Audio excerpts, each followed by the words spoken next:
Սուրբ Գրիգոր Տաթևացի զղջման և խոստովանության մասին, անառակ որդու Արակի մասին։ Մի մարդ երկու որդի ուներ։ Նրանցից կրտսերը հորն ասաց. «Հայր, տուր քո ունեցվածքից ինձ ընկնող բաժինը», և նա իր ունեցվածքը բաժանեց նրանց և այլն։ Առակն Արարչի ամենակալ բնության մասին է, և մի մարդ ասելով Աստծուն նկատի ունի։ Մեկ այլ տեղ նա մեզ հայր կոչվելու և մեզ իր որդին անվանելու արժանացրեց։ Իսկ այստեղ խոնարհվում և ասում է. մի մարդ երկու որդի ուներ։ Իսկ ովքեր են երկու որդիները։ Ոմանք ասացին. հրեաներն ու հեթանոսներն են, ինչպես ասում էր Աստված. իմ ավագ որդին Իսրայելն է։ Արդ եթե նրանք ավագ են, ապա հեթանոսները կրտսեր են, սակայն այսպես ասողները չեն կարող հավաստել իրենց խոսքերը, քանի որ Առակն ասում է. ավագ որդին Ագարակից եկավ և բարկացավ։ Միթե հրեաները կարող են ասել, թե Աստծո հրամանները զանց չեմ առել, երբ միշտ էին անօրեն, կամ միթե կարող են ասել, թե ինձ երբեք մի ուլ չտվեցիր, երբ Աստված նրանց տվեց հոգևոր և մարմնավոր ամեն մի բարիք։ Իսկ նրանք անտեսեցին ու ուրացան նրան, իրենց տիրոջն ու փրկչին խաչեցին, Աստծո աչքից ընկան և ատելի եղան բոլոր մարդկանց համար։ Արդ նախ այս առակը հրեշտակների և մարդկանց մասին է։ Ինչպես մեկ այլ տեղում իրեն Հովիվ անվանեց, հրեշտակներին ու մարդկանց 100 ոչխարներ, իսկ նրանցից Ադամին մոլորյալ, որին գտավ, իր ուսի վրա առավ իր խաչով և տարավ խառնեց հրեշտակների հոտին։ Դարձյալ անվանեց 10 դրամ, և մեկը, այսինքն մարդկային ազգը, կորած, մնացած 9 հրեշտակների դասերն են։ Որ իր աստվածության լույսով վառեց իր մարմինը, այն իբրև ավել բերեց աշխարհի տան մեջ, գտավ իր կորած պատկերը, և նրան իրեն դրացի ու բարեկամ անվանեց, ուրախացավ կորած դրամը մարդկային ազգը գտնելու համար։ Այս առակը նաև պատվում է մարդկային ազգը։ Ամեն բանի արարիչն ու ստեղծողը նրան Աստծո որդի է անվանում։ Ավագ որդին հրեշտակներն են, քանի որ սկզբում բոլոր երևելի արարածներից առաջ նրանց ստեղծեց։ Որովհետև երբ ասաց. «Թող լույս լինի» և «Թող երկինքները լինեն», լույսի և երկինքների հետ ստեղծվեցին երկնային բոլոր իմանալի զորությունները, անսահման բազմությամբ, հազար հազարներն ու բյուրբյուրերը, որ մեզ համար անհաշվելի են և իմանալի իրենց ու Արարչի համար։ Ադամին նրանցից կրտսեր ստեղծեց, որովհետև նրան արարեց ուրբաթ օրը իմանալի հոգով և զգալի մարմնով, ինչպես ասում է Դավիթը. հրեշտակներից փոքր-ինչ խոնարհ արարեց իր մարդուն։ Եվ կրտսեր որդին ասաց հորը. «Հայր, տուր քո ունեցվածքից ինձ ընկնող բաժինը»։ Եվ նա իր ունեցվածքը բաժանեց նրանց միջև, երկնային անմահ և իմանալի կյանքը տվեց իր 3 որդուն, որոնք հրեշտակներ են, իսկ մարդուն բնակության համար տվեց երկնավոր դրախտը, որը Եդեմն է արևելքում։ Սակայն մարդը այն չպահեց, լսեց օձին, կերավ պտուղը և կորցրեց, ինչ որ ուներ։ Առակում ասվում է. քիչ օրեր հետո կրտսեր որդին գնաց հեռու աշխարհ, նշանակում է մարդը երկար չմնաց դրախտում, այլ կարճ ժամանակ անց անտեսեց պատվիրանը և գնաց հեռու աշխարհ։ Իսկ ո՞րն է հեռու աշխարհը, եթե մարգարեն ասում է. «Եթե երկինք ելնեմ, դու այնտեղ ես, եթե իջնեմ դժոխք, այնտեղ էլ մոտ ես»։ Ուստիև չկա այնպիսի տեղ, որ հեռու լինի Աստծուց։ Միայն մեղքերն են մեզ հեռացնում Աստծուց և բաժանում նրա փառքից։ Չէ՞ որ մարգարեի բերանով ասում է. «Ես մերձավոր Աստված եմ և ոչ հեռավոր, ձեր մեղքերն են ձեզ ինձնից հեռացնում»։ Որովհետև երբ մարդը դառնում է դեպի մեղքը, հեռանում է Աստծուց, օտարվում է նրա սիրուց, մոռանում նրա գութը, կարծելով, թե Աստված չի տեսնում և չգիտի իր գործերը։ Քանի որ անհնարին է, որ մարդը մեղք գործի, երբ իր աչքի առջև տեսնում է Աստծուն և իր մտքում ու խորհուրդներում նրան ունի, Իսկ երբ մտքով հեռանում է Աստծուց, երեսը դարձնում նրանից, դեպի մեղքն է դառնում և համարձակորեն գործում, իբրև թե Աստծուց հեռանալով։ Այդ պատճառով է ասում. «Գնաց հեռու աշխարհ և այնտեղ վատնեց իր ունեցվածքը, որովհետև անառակ կյանքով էր ապրում»։ Այսինքն, կորցրեց դրախտի փառքը, մերկացավ լուսեղեն զգեստներից, կորցրեց համարձակությունը, որ Աստծո առջև ուներ, և նրա սերը ելավ դրախտից, վատնեց իր ունեցվածքը, այսինքն անմաղությունը, հոգևոր շնորհները, հավատը, հույսը, սերը, պարգևները, հանգիստը, փառքը, մեծությունը և դարձավ աղքատ, չքավոր և զուրկ բոլոր պարգևներից։ Այժմ տեսնենք առակի երկրորդ իմաստը, որ անառակ որդին մեղավոր մարդն է։ Վարդապետներն ասում են, թե ավետարանը 3 բանի մասին է գրում. նախ, թե ինչպես նա բաժանվեց հորից, երկրորդ, թե ինչպես զղջաց, վերադարձավ իր հոր մոտ և խոստովանեց, երրորդ, թե ինչպես հայրը ուրախությամբ ընդունեց նրան։ Առաջին գլուխը 6 մաս ունի։ Անառակ որդին մեղավոր մարդն է, հայրը Աստված, մեղավորը մեղքով բաժանվում է Աստծուց, ապա զղջում է և Աստված մեծ ողորմությամբ ընդունում է նրան։ Անառակ որդին հորից վերցրեց իր բաժինը և չկամենալով նրա մոտ մնալ, այլ լինել առանձին և ազատ, իր կամքի հետևից գնաց։ Այս հպարտության և ազատության պատճառով 6 տեսակի վնաս եղավ նրան։ Առաջին՝ հեռացավ Աստծուց, գնաց հեռու աշխարհ, քանի որ մեղավորը հեռու է Աստծուց, ինչպես ասում է Դավիթը. «Փրկությունը հեռու է մեղավորներից, քանի որ նրանք քո օրենքները չպահեցին»։ Իսկ ոսկեբերանն ասում է. «Ով Տեր, մեղավորը ուր պիտի գնա, քեզնից փախչել չի կարող, այլ կհեռանա քեզնից և դեպի քեզ կգա, այսինքն քաղցրությունիցդ կփախչի և դատավորիդ առաջ կգա»։ Երկրորդ վնաս՝ վատնեց իր ամբողջ ունեցվածքը, ընկավ մահուչափ մեղքերի մեջ, վատնեց իր ամբողջ հոգևոր բարությունը, այսինքն Աստծո շնորհները, զանազան առաքինությունները, հավատը, հույսը, սերը և այլն։ Երրորդ վնասը հոգևոր կերակուրների սաստիկ սովն է, ասվում է սաստիկ սով եղավ, քանի որ այն մարդը, որը մեղքերի մեջ է, հոգևոր բոլոր բարիքների քաղցն ունի։ Հոգևոր բարիքը հույժ կարևոր և փառավոր է Աստծո առջև, և նա, ով հեշտանում է աշխարհի մարմնավոր բարիքների մեջ, Աստված նրան չի տալիս հոգևոր բարիքներ, որի պատճառով էլ հոգին սովամահ է լինում, որի մասին Աստված ասում է մարգարեի բերանով.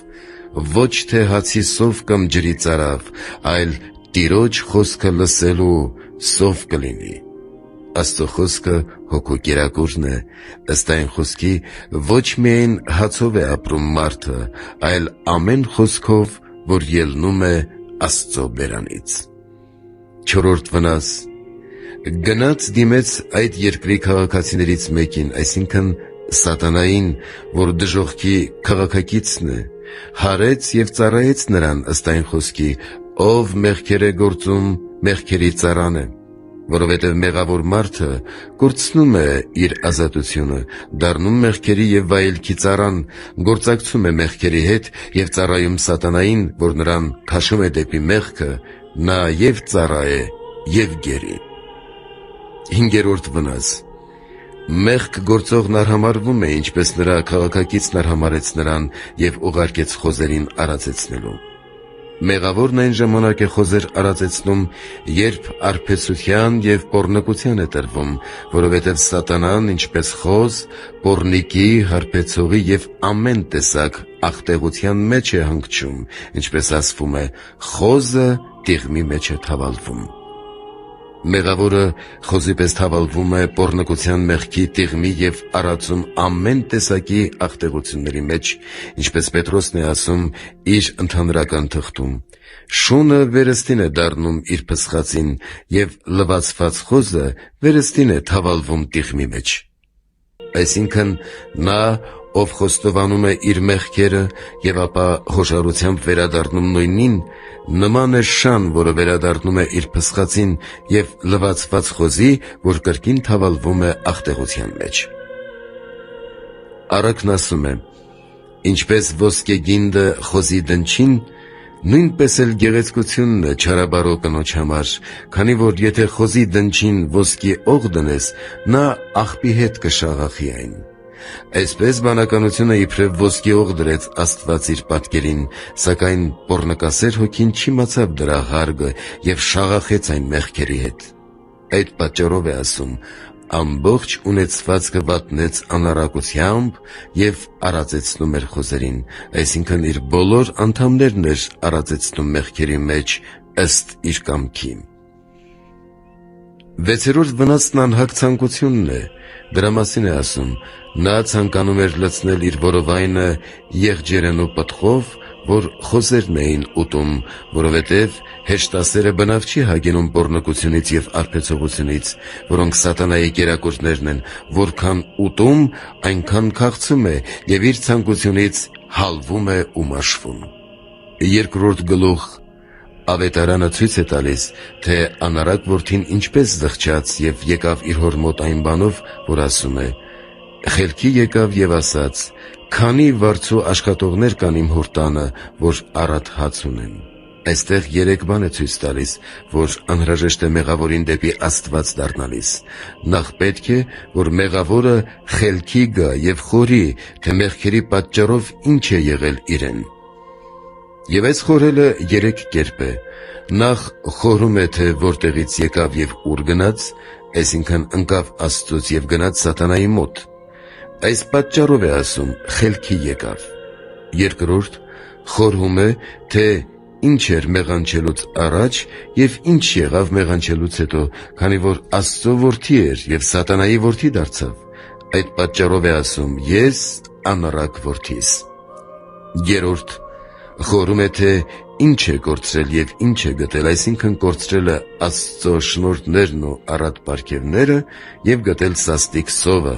Այդ պատճառով է ասում. ես այստեղ սովամահ կորչում եմ, իսկ վարձու աշխատողները առատ հաց ունեն իմ հոր տանը։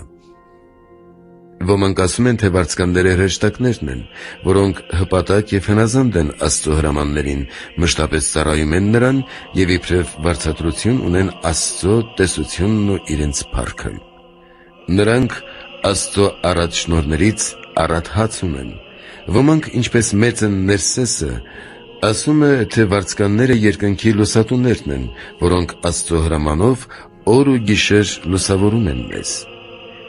Եվ ունեն իրենց մշակության վարձքը, իրենց անմահությունը։ Անառակ որդին ընկնելով մահվան եւ կենցաղի ապականության մեջ, հիշեց իր բնական անմահությունը եւ մտքով ու սրտով խոկալով այդ մասին ասաց. վեր կենամ գնամ իմ հոր մոտ եւ նրան ասեմ. հայր, մեղանչեցի երկնքի դեմ եւ քո առաջ, այսինքն դրախտում մեղանչեցի եւ երկիր անկա, արժանի չեմ հրեշտակների հետ քո որդին կոչվելու, ինձ վերցրու իբրև քո վարձու աշխատողներից մեկը, այսինքն ազատիր մահվան երկյուղից եւ դարձրու անմահ ինչպես լուսավորներդ։ Այժմ կխոսենք առակի այն իմաստի մասին, որն ուղղված է մեղավորների զղջումին։ Հայրը Աստված է, իսկ տունը եկեղեցին։ Աստծո վարձկաններն են նրանք, ովքեր ժառանգում են Աստծուն եւ նրանից իբրև վարձատրություն ստանում են երկնքի արքայությունը։ Սրանք իբրև առատ հաց ունեն Աստծո խոսքը եւ Քրիստոսի մարմինը։ Այս է մեղավորի խելքի գալը եւ իրեն ճանաչելը։ Երկրորդ, պետք է, որ մեղավորը հաստատի իր առաստված դառնալու միտքը, իսկ սա 3 կերպ է լինում՝ զղջումով, այդ մասին է ասում վերկենամը, ապաշխարությամբ, այսինքն պահքով եւ աղոթքով, այդ մասին է ասում գնամ իմ հոր մոտը, խոստովանությամբ, այդ մասին է ասում հայր մեղանչեցի երկնքի դեմ եւ քո առջև։ Եվ երբ գալիս է խոստովանության, 3 բան է խոստովանում՝ իր մեղքերը, իրեն, անարժան ասելով. «Արժանի չեմ քո որդին կոչվելու», և Աստծուն ողորմած է խոստովանում ասելով. «Վերցրու ինձ իբրև քո վարձու աշխատողներից մեկը»։ Սակայն այս երկուսը մեղավորի խելքի գալը, իր մեղքերը ճանաչելն ու առ Աստված դառնալու միտքը հաստատելը բավական չեն։ Անհրաժեշտ է, որ նա գործի վերածի բարի խորհուրդը, այդ պատճառով է ասում. «Վեր կենամ գնամ իմ հոր մոտ»։ Ավետարանը ցույց է տալիս, որ Աստված ընդունում է մեղավորին, երբ նա զղջում է, և նա ընդունում է նրան մեծ ողորմությամբ, մինչդեռ հեռու էր, հայրը տեսավ նրան և գթաց, շտապով վեր կացավ և ընդառաջ վազեց նրան, և սիրով ընկավ նրա պարանոցով ու համբուրեց նրան, որ նշանակն է սիրո, խաղաղության և ուրախության։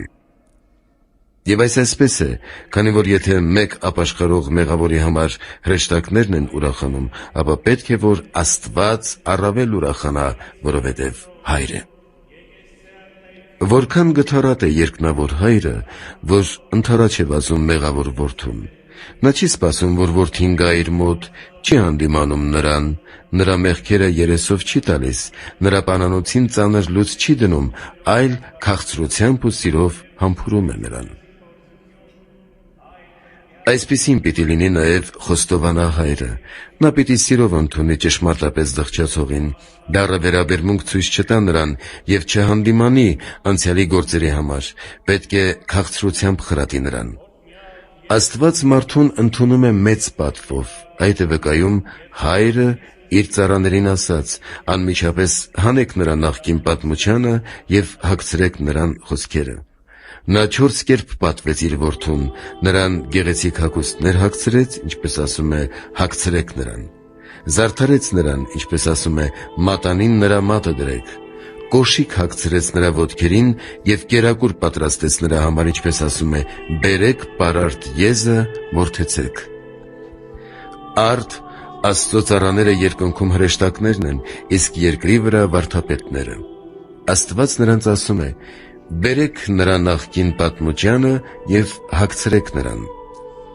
Նախկին պատմությանը անմեղությունն է, որն առաջինը Ադամը հագավ դրախտում, սակայն նրա մեղքով մերկացրեց իրեն և մեզ։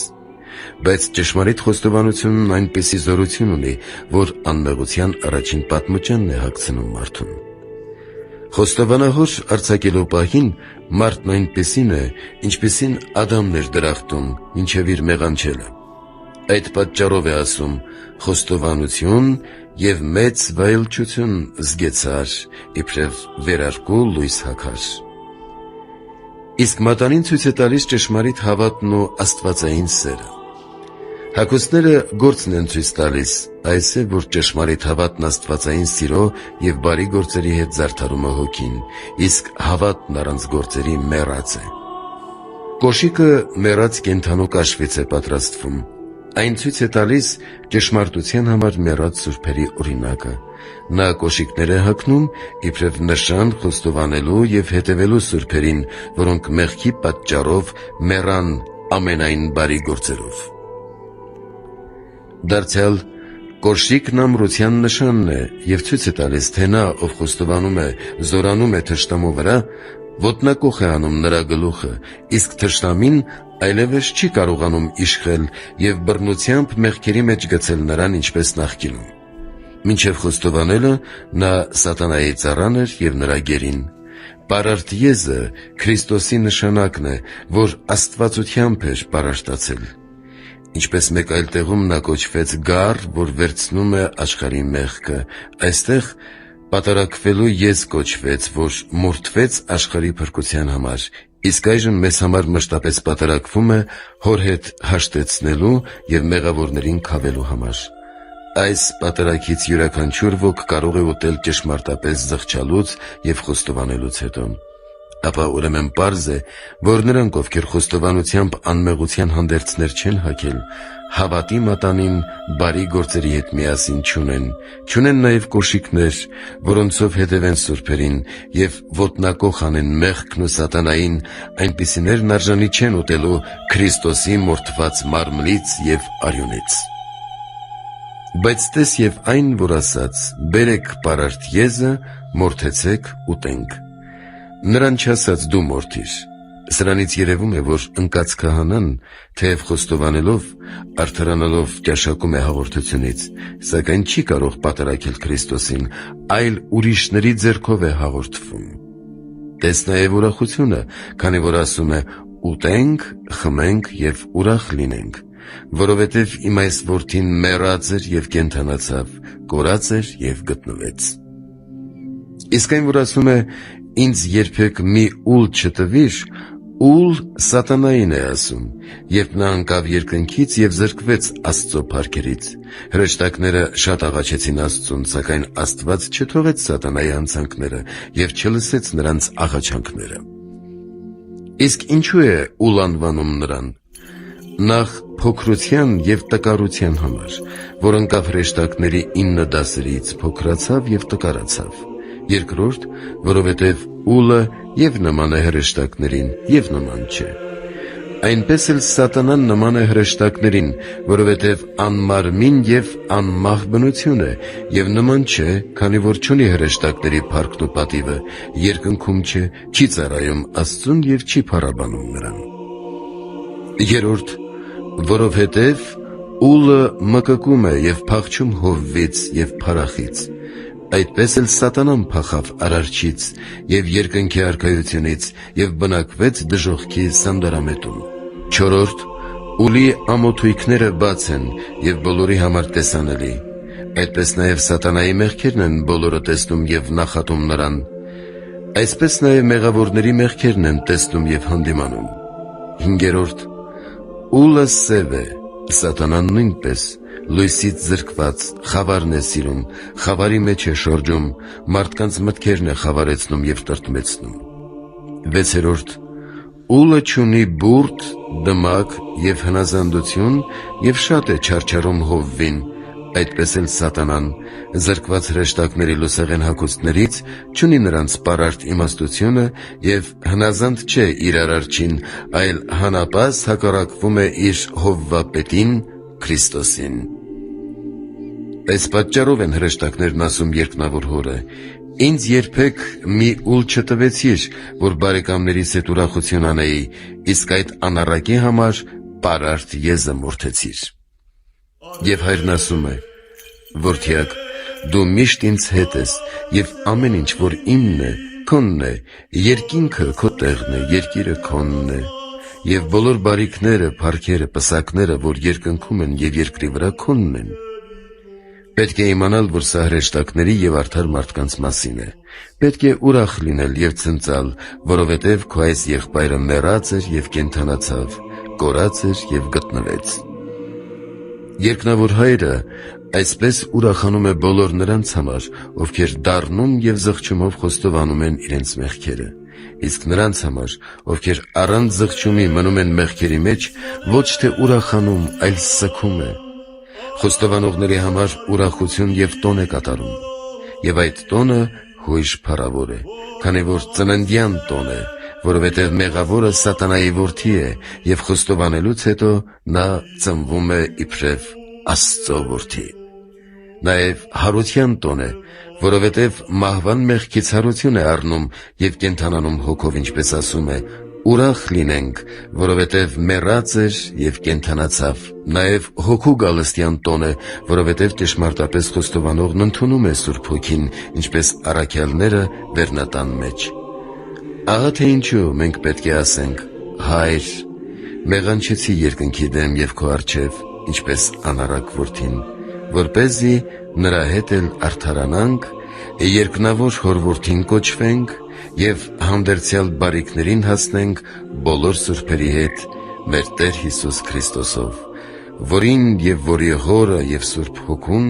փառք և պատիվ այժմ և միշտ և հավիտյանս հավիտենից։ Ամեն։